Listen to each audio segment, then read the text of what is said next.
Kamran bəy, yoldaşlıq oyunları olmuşdu qış fasiləsində və həmin yoldaşlıq oyunları ilə bağlı heç bir məlumat yer almadı mətbuat səhifələrində və təbii ki, azarkeşləriniz üçün də məlum məsələdir. Baş məşqçi, yəni oyunun anonsunun verilməməsini istəyə bilər. Təbii ki, bunun orada taktiki, texniki tapşırıqları var, yeni ola bilsin hansısa metodları sınaqdan keçirir.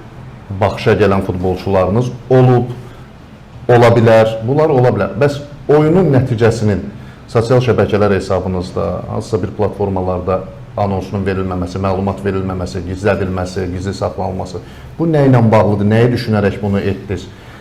Yəni, o digər 11 klub bunu edir, imişdi, etmir. Niyə? Mən sizə açıq deyim, bu məsələ bizdə klubun daxilində çox müzakirə olunubdur. Sizin mövqedə olanlar var. Misal üçün, bizim mətbuat katibi Leyla xanım sizlə həmfikirdir ki, biz oyunun anonsunu verməsək belə, oyunun nəticəsini paylaşmalıyıq.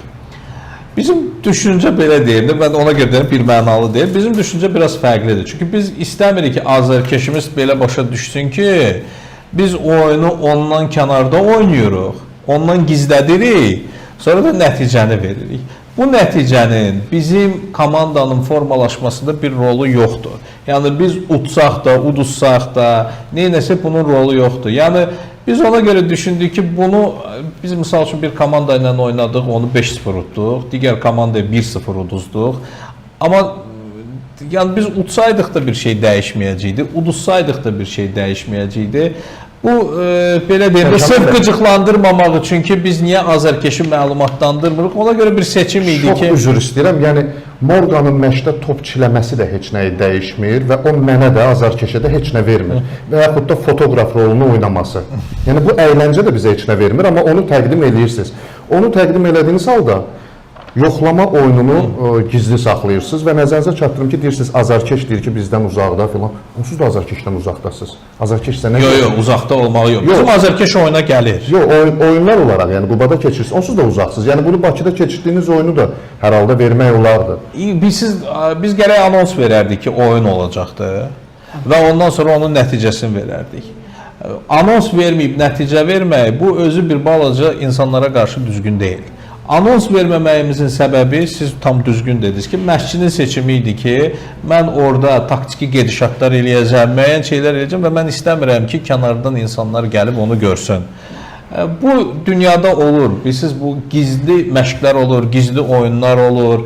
Yəni, burada məqsəd yoxlamaqdır, müəyyən rollardır, oyunçunu dəyişdirməkdir. Biz sizin iradı qəbul eləyirik ki, belə bir iradı var.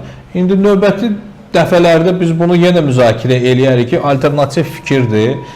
Bu bizim üçün vacib bir fikir deyil, üzr istəyirəm, yəni o mənada vacib, yəni ki, fikir olaraq vacibdir, amma bu hədəf deyil. Hədəf deyil, yəni biz istəyirik ki, bilək ki, fərqli fikirlər var. Amma yəni bizim yanaşmamız o deyil ki, biz bunu eləməmişiksə, deməli nəyisə gizlədirik, ya nəsə eləyirik. Yəni biz istəyirik ki, ictimaiyyətə açıq olaq. Amma müəyyən məqamlarda biz də sir saxlamalıyıq. Çünki bilirsiniz ki, müasir futbol artıq detallar üstündə qurulubdur. Əvvəl əgər futbol geniş idisə, bir epizod 90 dəqiqənin müqəddəratını həll eləyə bilər.